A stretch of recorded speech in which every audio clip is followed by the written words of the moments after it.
গড় তুলতে পারতাছি না।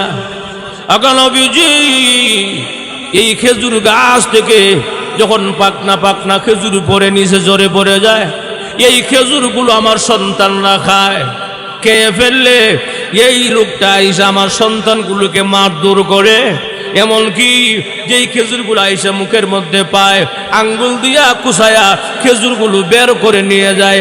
আমি বাবা হয়ে সহ্য করতে পারি না। জোরে কোন সুবহানাল্লাহ।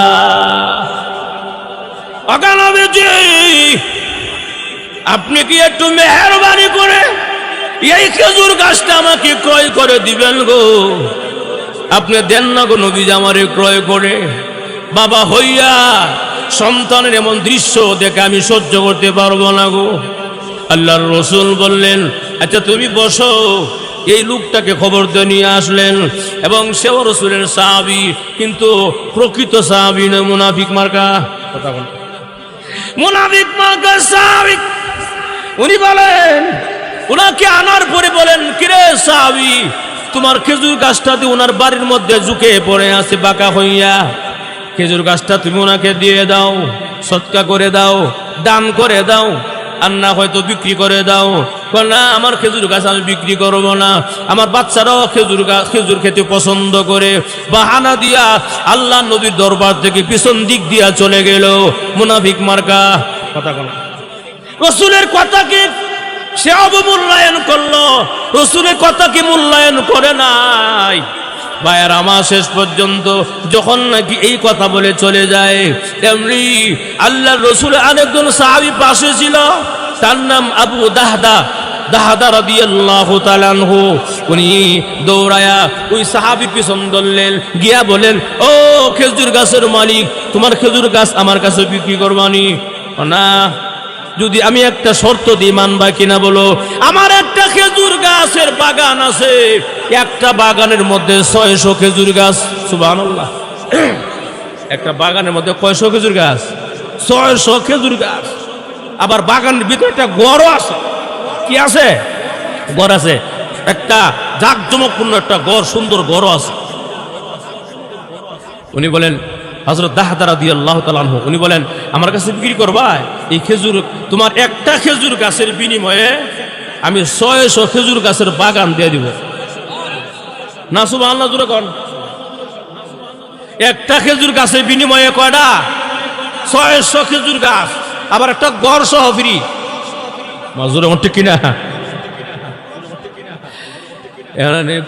আমার লাগে মস্কারি করো? হ্যাঁ, মস্কারি করো আমার লাগে? কেন? আমার একটা খেজুর গাছ, তুমি 600 খেজুর গাছ নিয়ে যাবে, আমার লাগে মস্কারি করো? দিবা কি না? দিবা তো না। ওই মস্কারি করো কেন? না, মস্কারি না, সত্যি বলছি। যদি একটা খেজুর গাছ দিয়ে দাও, আমি 600 খেজুর গাছের একটা বাগান, একটা গড় সহ তোমার কাছে দিয়ে দিব। ঠিক আছে না? এখন যদি সত্যি হয়ে থাকে, নাও দিলাম। ও ঠিক আছে, একটা খেজুর গাছ দিয়ে দিলাম, 600 খেজুর গাছের একটি বাগান সহ গড় সহ নিয়ে নিলাম। সুবহানাল্লাহ। ভাইয়েরা আমার, গভীর মনোযোগ দেন। খেজুর গাছটা ক্রয় করার সঙ্গে সঙ্গে হযরত আবু দাহদা রাদিয়াল্লাহু তাআলা আনহু আল্লাহর নবী দরবারে গিয়া হাসতে হাসতে আল্লাহ নবী দরবারে গিয়া বলেন, ইয়া রাসূলুল্লাহ, ইয়া হাবিবাল্লাহ, আল্লাহর নবী গো, খেজুর গাছটা আমি কিনে ফেলছি। সুবহানাল্লাহ। বলা গিয়া দেখে ওই লোকটা ওইখানে বসা, যে এই লোকটা বলছিল, ইয়া রাসূলুল্লাহ, আমার খেজুর গাছটা আপনি ক্রয় করে দেন। সাহাবীকে বুঝায় বলেন, এই লোকটাও বসা। এমনি হযরত দাহদা রাদিয়াল্লাহু তাআলা আনহু বলেন, আল্লাহর নবী গো, আমি খেজুর গাছ কিনে নিয়ে আসি, নেন গো নবী নেন। আল্লাহর রাসূল বলেন, না, আরে সাহাবী, তোমার খেজুর গাছটা নিয়ে আসছে, নাও, তোমার খেজুর গাছ তোমাকে দিয়ে দেওয়া হলো।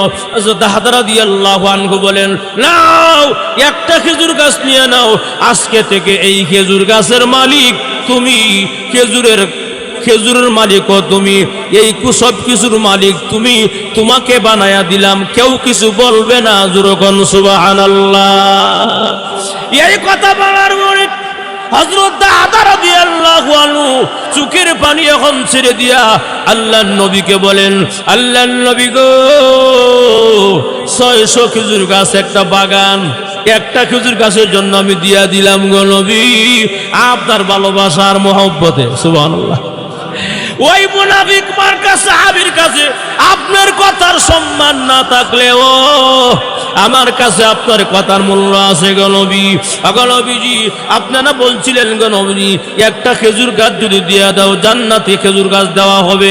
গো নবীজি, আমি দাহাদা রাদিয়াল্লাহু আনহু, আমিও দাহাদা, আমি যে খেজুর গাছ একটা কিনে তাকে দিয়ে দিলাম, আমিও জান্নাতে একটা খেজুর গাছ পাবো কিনা?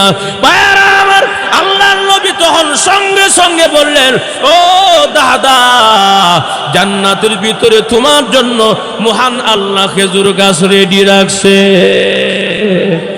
খেজুর গাছ, বিশাল বড় খেজুর গাছ, এত বড় খেজুর গাছ মহান আল্লাহ রাব্বুল আলামিন জান্নাতের ভিতরে দিবেন।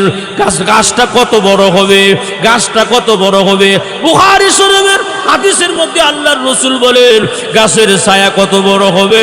একটা তেজস্বী ঘোড়া, একটা নওজোয়ানি ঘোড়া যদি 100 বছর পর্যন্ত গাছের ছায়ার নিচে দৌড়ায়, আল্লাহর কসম, এই গাছের ছায়া আদৌ শেষ করা কোনোদিন সম্ভব হবে না।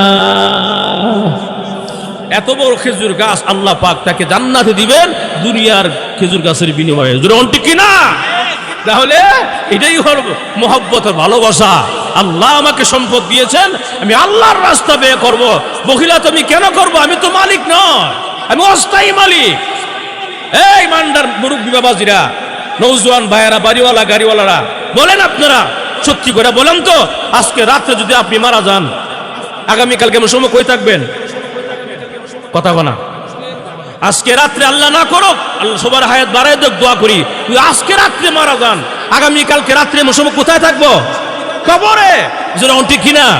এত গাম জরা পরিশ্রমের টাকা পয়সা, মেহনত, সম্পদ, সম্পদ সন্তানের জন্য, পরিবারের জন্য এত কষ্ট করে খরচ মানে ব্যয় করলাম, ব্যয়বহুল খরচ করলাম, সেই সন্তানটাও 3 দিন পরে ভুলে যায়। যেরকম ঠিক কিনা? সব কিছু আমার রেখে যাব, আমি শুধু সাদা কাপড়টা নিয়ে দুনিয়া থেকে বিদায় হয়ে যাব, সাথে কিচ্ছু যাবে না। আপনার কি বলে, আংটিটাও খুলে ফেলবে, ঘড়িটাও খুলে ফেলবে, গেঞ্জিটা কেটে বের করে ফেলবে, একদম সাদা সিধা আপনাকে সাদা কাপড় পরাইয়া দুনিয়া থেকে বিদায় করে দিবে। অথচ আপনি দুনিয়াতে 3টা বাড়ির মালিক, 5টা বাড়ির মালিক, কিছুই সাথে নিলেন না, সব খালি খালি হাত। কথা কোনা, খালি হাত। যেরকম ঠিক কিনা? সব খালি হাত, অথচ 5টা বাড়ির মালিক কিচ্ছুই নেয় নাই। তার একবার মাত্র ভ্যান চালাইছে, রিক্সা চালাইছে, মাছ বিক্রি করছে, সবজি বিক্রি করেছে, সামান্য টুকটাক দোকানদারি করেছে, কিন্তু 5 ওয়াক্তের নামাজ পড়েছে, আখিরাত ঠিক রাখছে। এই হলো সবচেয়ে সফল মানুষ। যেরকম ঠিক কিনা? অতএব আল্লাহ সম্পদ দিয়েছেন, আল্লাহর সম্পদ থেকে আল্লাহর রাস্তা ব্যয় করতে গিয়ে যদি কেউ বখিলাতি করে, কৃপণতা করে, এটা অবশ্যই বোকা ছাড়া কিচ্ছু হতে পারে না। মনে রাখবেন একটা কথা, যখন আপনি আল্লাহর রাস্তা দান করবেন, যে টাকাটা 100 টাকা হোক, 1 টাকা হোক, 1 পয়সা হোক, যেটা আপনি আল্লাহর রাস্তা দান করলেন, এটা আপনার, এটা আপনার আমার। আর যদি মনে করেন যে ওটা নিষেধ, সবাই বসো এখন, আল্লাহর রাস্তা 1 টাকা দান করলেন, বা আপনি 1 লক্ষ টাকা দান করলেন, 1 লক্ষ টাকা দান করে আপনি মৃত্যুবরণ করলেন, 1 লক্ষ টাকা যে দান করে চলে গেলেন, এটা আপনার আখিরাতের অ্যাকাউন্টে জমা আছে, এটা কিন্তু আপনি পাবেন 100%, কোনো সন্দেহ নাই। যেরকম ঠিক কিনা? এটা আপনি পাবেন, কারণ দুনিয়ার অ্যাকাউন্টটা ডাচ বাংলা ব্যাংক বলেন, ইসলামিক ব্যাংক বলেন, আল আরাফা ব্যাংক বলেন, ঢাকা ব্যাংক বলেন, যেই কোনো ব্যাংক হোক না কেন, আপনার ইন্তিকাল করার পরেই ভাগাভাগি আরম্ভ হয়ে যায়, বন্টন আরম্ভ হয়ে যায়। কিন্তু আখিরাতের অ্যাকাউন্টে যা রাখবেন, একটাও কেউ নেওয়ার অধিকার নাই, সমস্ত অ্যাকাউন্টের সমস্ত মালিক আপনি। যেরকম ঠিক কিনা? ভাইয়ার আমার, এই জন্য বখিলাতি করা যাবে না। আল্লাহ রাস্তা দিব, আল্লাহ বলেছেন ওয়াইনফিকু মিম্মা রাযাকনাহুম, আল্লাহ বলেছেন যারা আমার রাস্তা খরচ করবে, ব্যয় করবে আমার দেওয়া সম্পদ থেকে, অবশ্যই তাদেরকে 3